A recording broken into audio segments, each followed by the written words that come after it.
அனைவருக்கும் வணக்கம். இன்றைக்கி நம்ம 6th தமிழில் டேர்ம் 2ல் இயல் 1, அதாவது டேர்ம் 2ல் இயல் 1 நூலகம் நோக்கின்ற லெசனு. இது ஓவரால் 6th புக்குன்னு எடுத்தோன்னா இது இயல் 4, டேர்ம் வைஸாக எடுத்தோன்னா டேர்ம் 2ல் இயல் 1 நூலகம் நோக்கின்ற லெசன் பார்ப்போம். நுழையும் முன்னில் என்ன கொடுத்துருக்காங்கன்னு பார்ப்போம்.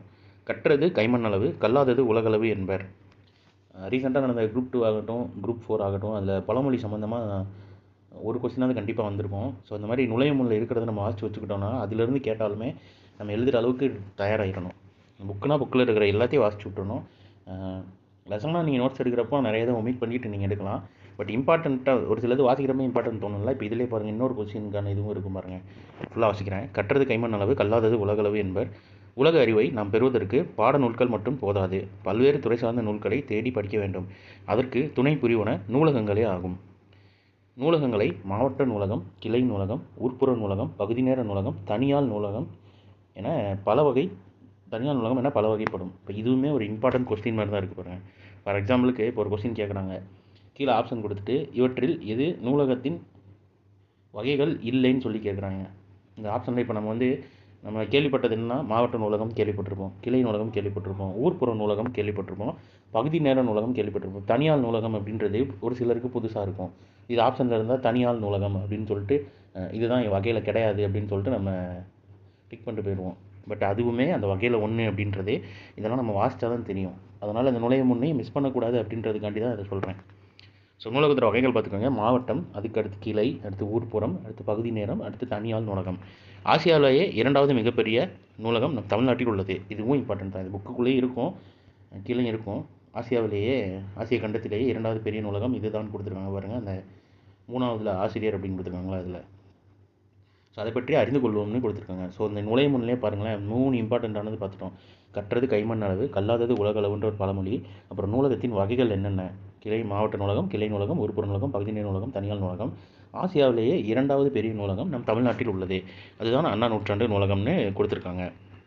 இதுக்கடுத்து லெசனில் இருக்கிறதுல ரொம்ப ரொம்ப ரொம்ப இம்பார்ட்டண்ட்டானது மட்டும் நம்ம தேவையில்லாத கண்டென்ட்லாம் விட்டுட்டு இம்பார்ட்டண்ட்டாக என்ன கொடுத்துருக்காங்களோ அதை மட்டும் பார்த்தா போதும். இது மாணவர் ஆசிரியர் உரையாடுற மாதிரி இருக்கும். நம்ம எல்லாத்தையும் நோட்ஸ் எடுக்கணும்னு அவசியம் இல்லை. நான் நோட்ஸ் எடுக்கிற பாயிண்ட் ஆஃப் வியூவில் மட்டும்தான் இதில் நடத்துவேன் தமிழில். நீங்கள் அதை பார்த்துட்டா ஒரு பாயிண்ட் கூட மிஸ் ஆகாது. ஏன்னா நுழைவு முன்னிலிருந்து கடைசி வரை ஒன்வேர்ட் ஆகட்டும், அதுக்கடுத்து எக்ஸ்ட்ராவாக கொடுத்துருந்த செய்யுள்ளெல்லாம் எக்ஸ்ட்ராவாக கொடுத்துருந்த பாடல்கள் ஆகட்டும், இல்லை எக்ஸ்ட்ராவாக கொடுத்துருந்த ஏதாவது லெசன்ஸ் சார் சிவி ராமன் பற்றி கொடுத்துருப்பாங்க இதுக்கு முன்னாடி. இதில் எதையுமே மிஸ் ஆகாது நம்ம சேனலில், நம்ம வீடியோவில், தமிழில். ஸோ மறக்காமல் சப்ஸ்கிரைப் பண்ணி வச்சுக்கோங்க. நம்ம அடுத்தடுத்து 6th-லேருந்து 10th வரை எல்லாமே இருக்கும் நம்ம சேனலில் தமிழ் புக் ரிலேட்டடாக. ஸோ வாங்க லெசனுக்குள்ளே போவோம். இது அண்ணா நூற்றாண்டு நூலகம். ஆசிய கண்டத்திலேயே 2வது மிகப்பெரிய நூலகம். அதாவது ஆசிய கண்டத்திலேயே 2வது பெரிய நூலகம் இதுதான். அப்படியே பாருங்களேன், இப்போ 2வது இதுனா இப்போ முதல்ல ஒன்று இருக்கணும்ல, அதுதான் தெரிந்து கொள்ளும்ல இருக்குது பாருங்கள். ஆசிய கண்டத்திலேயே மிகப்பெரிய நூலகம் சீனாவில் உள்ளது. ஸோ ஃபஸ்ட்டு பெரிய நூலகம் ஆசிய கண்டத்திலேயே பெரிய நூலகம் சீனாவில் இருக்கிறது. 2வது மிகப்பெரிய நூலகம் ஆசிய கண்டத்திலேயே எங்கே இருக்குன்னா நம்ம தமிழ்நாட்டில் அது அண்ணா நூற்றாண்டு நூலகம் அப்படின்னு தெரிவிச்சிருக்காங்க. இந்த கலரில் கொடுத்துருக்கிறதெல்லாம் அந்த சும்மா ஒரு கதை மாதிரி கொடுத்துருக்காங்க, அது நமக்கு தேவையில்லை. இதில் பாருங்கள், தரைத்தளத்தோடு 8 அடுக்குகளை கொண்டது. இது கொஞ்சம் இம்பார்ட்டண்ட்டு. அதாவது இது இம்பார்ட்டண்ட்டு. ஆசிய கண்டத்திலேயே 2வது மிகப்பெரிய நூலகம். அடுத்து தரைத்தளத்தோடு 8 அடுக்குகளை கொண்டது. நிறைய பேர் கன்ஃபியூஸ் ஆகும். இப்போ தரைத்தளத்தோடு 8னா மொத்தம் அப்படின்னு கேட்டாங்கன்னா தரைத்தளம் ப்ளஸ் 8 9 போட முடியும் அப்படின்ட்டு உங்களுக்கு ஈஸியாக புரிகிற மாதிரி சொல்கிறேன் பாருங்கள். நீங்கள் ஒரு அப்பார்ட்மெண்ட் போகிறீங்க, ஒரு லிஃப்ட்டில் ஏறுறீங்க. மொத்தம் அதில் இப்போ கிரவுண்ட் ஃப்ளோர் அப்படின்னா ஜின்னு கொடுத்துருப்பாங்க லிஃப்ட்டில். ஃபஸ்ட் ஃப்ளோர், செகண்ட் ஃப்ளோர் அப்படின்னு கொடுத்துருப்பாங்களா. இது தரைத்தளம், இது ஃபஸ்ட்டு ஃப்ளோரு, இது செகண்ட் ஃப்ளோரு, அப்படியே போய்கிட்டே இருக்கும். ஸோ தரைத்தளத்தோடு 8 அடுக்குகளை கொண்டனா தரைத்தளம்ன்றது தனி, அது போக 8 அடுக்குகள் இருக்கும் அப்படின்ற மாதிரி கொடுத்துருக்காங்க. தரைத்தளத்தோடு 8 அடுக்குகளை கொண்டது. ஸோ தரைத்தளம்ன்றது தனி, கிரவுண்ட் ஃப்ளோரு, அதுக்கடுத்து 8 அடுக்குகள் இருக்கிறதா கொடுத்துருக்காங்க. நீங்கள் கீழே டூயினோவில் பார்க்குறப்போ உங்களுக்கு தெரியும். இல்லைனா அதை அப்படி காட்டுறேன் பாருங்கள். டூயினோவில் இருக்கும் பாருங்கள். ஸோ தரைத்தளம் அது போக முதல்லேருந்து 8ஆம் தளம் வரை இருக்குது. மொத்தம் அப்படின்னா எத்தனை தளங்கள் தரைத்தளத்தோடு சேர்த்து நம்ம பிரித்து நம்மளை கன்ஃபியூஸ் பண்ணுற அளவுக்கு டிஎன்பிசியில் கேட்க மாட்டாங்க. பட் உங்களுக்கு புரிகிற மாதிரி இருக்கணும்னால அந்த லிஃப்ட்டை வச்சு எக்ஸாம்பிள் சொன்னேன். கிரவுண்ட் ஃப்ளோர்னால் அது ஜீன் தான் மென்ஷன் ஆகிருக்குமே தவிர அது ஃபஸ்ட்டு மென்ஷன் ஆகிருக்காது. கிரவுண்ட் ஃப்ளோருக்கு அடுத்து தான் ஃபஸ்ட் ஃப்ளோர் வரும். அதனால் தரைத்தளத்தோடு எத்தனை அடுக்குகளை கொண்டதுன்னா 8 அடுக்குகளை கொண்டது. இதன் பரப்பளவு சுமார் 8 ஏக்கர். 8ன்ற நம்பர் ஞாபகம் வச்சுக்கோங்க. தரைத்தளத்தோடு 8, அப்புறம் 8 ஏக்கர், இங்கே 8, இங்கே 8. அடுத்து உன்னை சென்று பார்க்கலாம் அப்படின்ற மாதிரி கொடுத்துருக்காங்க. இது ஒரு கதையாக பாருங்கள், ரொம்ப ஜாலியாக இன்ட்ரெஸ்டிங்காக போகும். இந்த டூ யூ நோ பார்த்துட்டோம். அடுத்து ஒருவருடைய புகைப்படம் கொடுத்துருக்காங்க பாருங்கள். இவர் தான் முனைவர் ரா அரங்கநாதன். ஞாபகம் வச்சுக்கோங்க, இவர் தான் முனைவர் ரா அரங்கநாதன். நூலக விதிகளை உருவாக்கியவர். ஒன்றும் இல்லை, நூலக விதிகள்னால் என்னென்னா, லைப்ரரிக்குன்னு ஒரு கார்டு இருக்கும். லைப்ரரி கார்டு வாங்குறதுக்குன்னு ஒரு ப்ரொசீஜர்ஸ் இருக்கும். அந்த கார்டு வச்சு தான் நீங்கள் புக் எடுத்துக்க முடியும். ஒரு கார்டுக்கு இத்தனை புக் தான் எடுக்கணும், இத்தனை புக் எடுத்தால் இத்தனை நாளில் ரிட்டர்ன் பண்ணணும், யார் பேரோ அவங்க அட்ரஸ்லாம் எழுதி வாங்கிட்டு கொடுப்பாங்க. புக்கில் எதுவும் நம்ம இது பண்ணிடக்கூடாது, டியர் பண்ணிடக்கூடாது, அதாவது கிழிச்சிடக்கூடாது, இது எழுதிடக்கூடாது. இந்த மாதிரி விதிகளை உருவாக்கியவர் இவர் தான், ரா அரங்கநாதன். இவர் இந்திய நூலகவியலின் தந்தை, father of Indian library science. இந்திய நூலகவியலின் தந்தை யாருன்னு கேட்டால் ரா அரங்கநாதன். அப்படியே கீழே ஒரு டூயினோ இருக்கும் பாருங்க. சிறந்த நூலகர்களுக்கு டாக்டர் சா ரா அரங்கநாதன் விருது வழங்கப்படும். அங்கே இனிஷியல் வந்து வெறும் ரா மட்டும் தான் கொடுத்துருந்தாங்க. டூயினோவில் வருது பாருங்கள், அதாவது தெரிந்து கொள்வோம். நான் இங்கிலீஷ்லேயே சொல்கிறேன், கன்ஃபியூஸ் பண்ணிக்காதீங்க. டூயினோவும் தெரிந்து கொள்வோம் ஒன்று தான். சிறந்த நூலகர்களுக்கு டாக்டர் சா ரா அரங்கநாதன் விருது. இதை நம்ம டக்குன்னு கம்பேர் பண்ணி படிக்கிறப்போ சூப்பராக படித்து முடிச்சிடலாம். Father of Indian library science, இந்திய நூலகவியலின் தந்தை இவர் தான். அடுத்து பாருங்கள், தரைத்தளத்தை பற்றி கொடுத்துருக்காங்க. அதுக்கடுத்து இந்த பேரா ஃபுல்லாக தரைத்தளத்தை பற்றி கொடுத்துருக்காங்க. பார்வைத்திறன் குறைபாடு உடையோருக்கான பிரிவு உள்ளது.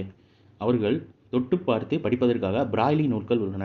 பார்வைத்திறன் குறைபாடு உள்ளவர்கள் அந்த மாதிரி இப்போ ஒரு அவங்களுக்கு ஏற்ற மாதிரி ஒரு பேட்டர்ன் வச்சுக்கிறதுக்கு பேர் தான் பிராய்லி. இந்த சைடில் கொடுத்துருக்காங்க பாருங்கள், இதுதான் அது. அவங்க அதை வந்து உணர்ந்து பார்த்து இதுதான் இந்த எழுத்து, இதுதான் இந்த இது கொடுத்துருக்காங்க. இப்போ ஒரு இந்த லெசனே இருக்குன்னா, இதை பார்வைத்திறன் குறைபாடு உள்ளவர்கள் படிக்கணும்னா இந்த லெசனையே பிராய்லி முறையில் உருவாக்கணும். இப்போ இந்த பேரா எடுத்துட்டோன்னா, மாணவர்களே அப்படின்னு கொடுத்துருக்காங்களா, அந்த மாக்கு தனியாக, நாக்கு தனியாக, வாக்கு தனியாக ஒரு பேட்டர்ன் இருக்கும். அவங்க அதை தொட்டு பார்த்து மாணவர்களேன்னு கொடுத்துருக்காங்க அப்படின்னு உணர்ந்து படித்துக்குவாங்க. அவங்களுக்குன்ட்டு தரைத்தளத்தில் பிராய்லி நூட்கள் உள்ளன. கேட்டு அறிய ஒளிவடிவ நூட்கள், நம்ம இந்த ஹெட்ஃபோனில் பாட்டு கேட்போம்ல, அந்த மாதிரி அவங்க கேட்டு அறிய ஒளிவடிவ நூட்களும் தரைத்தளத்தில் இருக்காங்க. குறுந்தகடுகள் வடிவில் உள்ளன. அந்த ஒளிவடிவ நூட்கள் வந்து குறுந்தகடுகள்னால் சிடி வடிவில் உள்ளன. அவர்களுக்கு உதவி செய்ய பணியாளர்களும் இருக்காங்க. இங்கே பிராய்லி எழுத்தில் நூல்களை உருவாக்கும் கருவியும் உள்ளது. இப்போ இது நம்ம வந்து மேன்மேடாக செஞ்சுக்கிட்டு இருந்தோம்னா லேட் ஆகும். அதனால் அதுக்குன்னு தனியாக கருவி கூட இருக்கலாம். இந்த நூல் இப்படி இருக்குது, இதோட பேட்டர்ன் கொடுத்துட்டோன்னா அதுவே உருவாக்கிறோம். பிராய்லி மெத்தடில், பிராய்லி ப்ராசஸில் உருவாக்கிறோம். அதை படி எடுக்கும் வசதியும் ஒன்று. படி எடுக்கணும்னா ஜெராக்ஸ் எடுக்கிற வசதியும் இங்கே இருக்குது அப்படின்னு சொல்லியிருக்காங்க. இப்போ இதில் ஒரு தளத்தை பற்றி கொடுத்துருக்காங்க, அதில் இருக்க எல்லா பாயிண்ட்டுமே நம்ம வாசிக்கணும். ஏன்னா இப்போ பிராய்லி தரைத்தளத்தில் என்ன இருக்குது, பிராய்லி நூட்கள். கேட்டு அறிய ஒளி வடிவ நூட்களும் இருக்குது. குறுந்தகடு வடிவில் அது இருக்குது.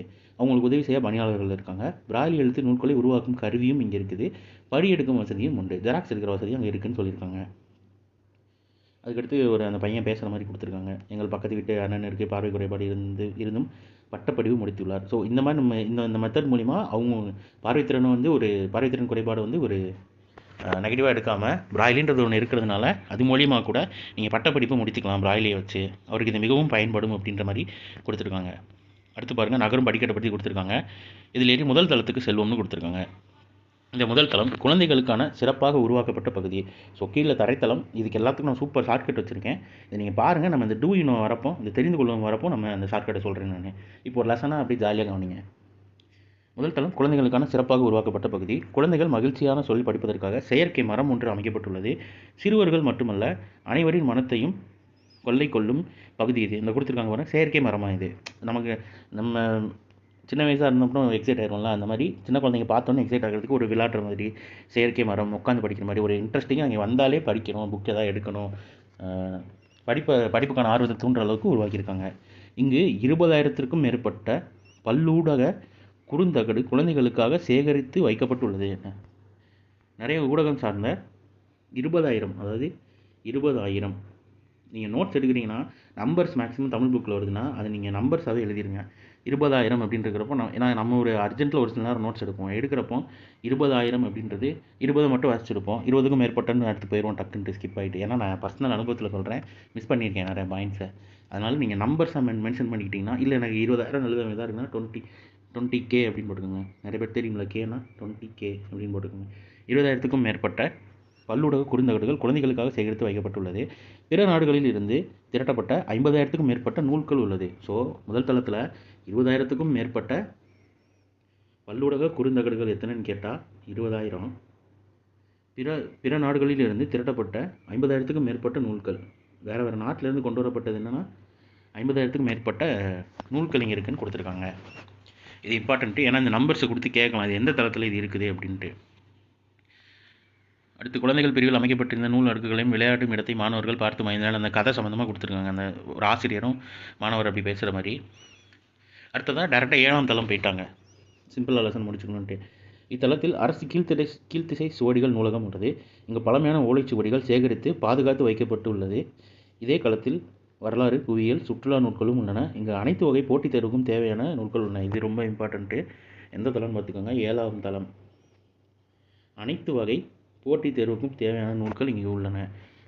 எந்த யூபிஎஸ்சி, டிஎன்பிஎஸ்சி, டிஎன்யூஎஸ்ஆர்பி, வேறு என்னென்ன போட்டித் தேர்வு இருக்கோ அது சம்மந்தமான நூல்கள் இங்கே உள்ளன. மின் நூலகமும் உள்ளது. லைப்ரரின்னு சொல்லுவாங்க. அது அனைத்து துறை சார்ந்த தரமான மின் நூலகமும் மின் இதழ்களும் உள்ளனன்னு கொடுத்துருக்காங்க. இப்போது கதையாக பார்த்துட்டோம். இப்போ தான் முக்கியமானதே தெரிந்து கொள்வோம்ல. அண்ணா நூற்றாண்டு நூலகத்தின் 8 தளங்கள். சிம்பிளாக சொல்கிறேன், ஷார்ட்கட்டாக சொல்கிறேன், ஞாபகம் வச்சுக்கோங்க. தரைத்தளம், சொந்த நூல் படிப்பகம், பிராய்லி நூல்கள். சிம்பிளாக சொல்ல பாருங்கள். தரைனா தரைத்தளம். இப்போ நம்ம வீடு வாங்குகிறோன்னா தளம் இருக்கணும். தரைத்தளம் இருந்தால் தான் நம்ம மேலே அடுக்குகள் கட்ட முடியும். ஸோ தரைத்தளம்னா நமக்கு அது சொந்தமாக இருக்கணும். ஸோ சொந்த நூல் படிப்பகம். அது போக நம்ம முன்னாடி பார்த்தோம்னா பிராய்லி நூல்கள் அங்கே இருக்குது. தரைத்தளம் ஈஸியாக ஞாபகம் வச்சுக்கணும்னா தரைத்தளத்தை சொந்தமாக ஒரு இடமாவது நம்ம வாங்கணும் அப்படின்றது ஷார்ட்கட்டு. அடுத்ததாக முதல் தளம் குழந்தைகள் பிரிவு பருவ இதழ்கள். சிம்பிளாக சொல்கிறேன் பாருங்கள். தரைத்தளம் பார்த்தாச்சா, குழந்தை பருவம். எல்லாத்துக்குமே முதல் பருவம் அப்படின்றது குழந்தை பருவம். அதுதான் நமக்கு ரொம்ப பிடிச்சதாக இருக்கும் நிறைய பேர்த்துக்கு. அப்படின்றப்போ முதல் தளத்துனா குழந்தை பருவம். நமக்கு முதல் பருவம் என்னது? குழந்தை பருவம். அடுத்ததாக 2ஆம் தளத்துக்கு சிம்பிளான ஷார்ட்கட் வந்து இருமொழி கொள்கை. ஞாபகம் வச்சுக்கோங்க. இருமொழி கொள்கை அப்படின்னா தமிழ் மொழி முதல்ல வந்துடும் அப்படின்ற மாதிரி. 2ஆம் தளம்னா தமிழ் நூட்கள். ஸோ 2ஆம் தளம்னா தமிழ் நூட்கள். 3ஆம் தளம் இதை ஞாபகம் வச்சுக்கிறது. இது 3ன்னு இருக்கா, எடுத்தோடனே 3 எழுத்து இருக்கு பாருங்கள். கணினி 3ன்னு வந்தால் 3 எழுத்து ஃபஸ்ட்டு வந்துடும். என்னென்னா கணினி அறிவியல் தத்துவ அரசியல் அப்படின்னு ஞாபகம் வச்சுக்கோங்க. ஒரு ஃப்ளோவில் கணினி அறிவியல் தத்துவம் அரசியல் சேர்த்து வச்சுக்கிறப்போ கணினி அறிவியல் தத்துவ அரசியல். 4ஆம் தளத்தில் சட்டம். 4 எழுத்து இருக்கிற மாதிரி சா இட் டா இம் சட்டம். 4ஆம் தளத்தில் என்னது? சட்டம், பொருளியல், வணிகவியல், கல்வி. இப்போ சட்டத்தை தெரிஞ்சுக்கிட்டா சட்டம் படிக்கிறதுக்கு பேசிக்காக அடிப்படை கல்வி வேணும் அப்படின்னு ஞாபகம் வச்சுக்கோங்க. அடுத்ததாக இதெல்லாம் இருந்ததுன்னா நம்ம வணிகவியல் செஞ்சு பொருளீட்டி பொழைச்சிக்கலாம். சட்டம் தெரியணும், படிச்சிருக்கணும். வணிகவியலுக்காண்டி சட்டம் தெரிஞ்சிருக்கணும், படிச்சிருக்கணும். அப்படி படிச்சிருந்தோன்னா பொருள் ஈட்டி பிழைத்து கொள்ளலாம். 4ஆம் தளம் ஈஸியாக இருக்கும்னு நினைக்கிறேன். அடுத்து பாருங்கள், 5ஆம் தளம்னு வந்துட்டால் 5 வருஷம் டாக்டருக்கு படிக்கிறாங்க. மருத்துவம்னா எம்பிபிஎஸ் 5 வருஷம் படித்தே ஆகணும். நீங்கள் டாக்டர் சூஸ் பண்ணணுன்னா 12th மேத்ஸ்லையும் சயின்ஸ்லையும் நிறைய மார்க் எடுத்துருக்கணும் அப்படி ஞாபகம் வச்சுக்கோங்க. ஏன்னா கட் ஆஃப் அதிகமாக இருந்தால் தான் எம்பிபிஎஸ் சீட்டு கிடைக்குமாங்க கவுன்சிலிங் போகிறதுக்கு. அது ஞாபகம் வச்சுக்கோங்க. ஸோ 5ஆம் தளம்னா 5 வருடம் எம்பிபிஎஸ். அதுக்கு 12th மேத்ஸ்லையும் சயின்ஸ்லையும் நிறைய மார்க் வாங்கியிருக்கணும். 6ஆம் தளம் இதுக்கு வந்து இங்கிலீஷ் ஈஸியாக சொல்கிறேன் பாருங்கள். 6னா இன்ஜினியரிங் பொறியியல்னு இருக்கா. இன்ஜினியரிங்கில் பிஇ முடிக்க 4 வருஷம், எம்இ முடிக்க 2 வருஷம், மொத்தமாக சேர்த்தோன்னா 6 வருஷம். ஸோ 6ஆம் தளம்னா பொறியியல்.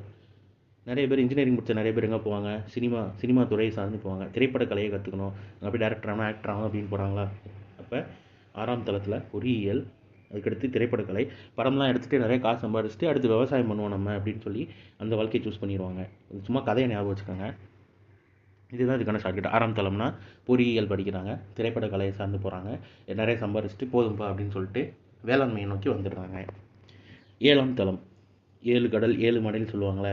7 கடல் 7 மலை நம்ம சுற்றுலா போகிறோம்னு ஞாபகம் வச்சுக்கோங்க. அப்படி சுற்றுலா போகிறதுக்கு எந்தெந்த இடத்துக்கு போகலான்னு சொல்லி சூஸ் பண்ணுறதுக்கு வரலாறு தெரிஞ்சிருக்கணும். வரலாறு சம்மந்தப்பட்ட இடங்களுக்கு போவோம். அப்படி போகிறதுனா அந்த வரலாற்றில் என்ன இருக்குன்னா சுவடிகள் இருக்கும். அரசு கீழ்த்திசை சுவடிகள் நூலகம்.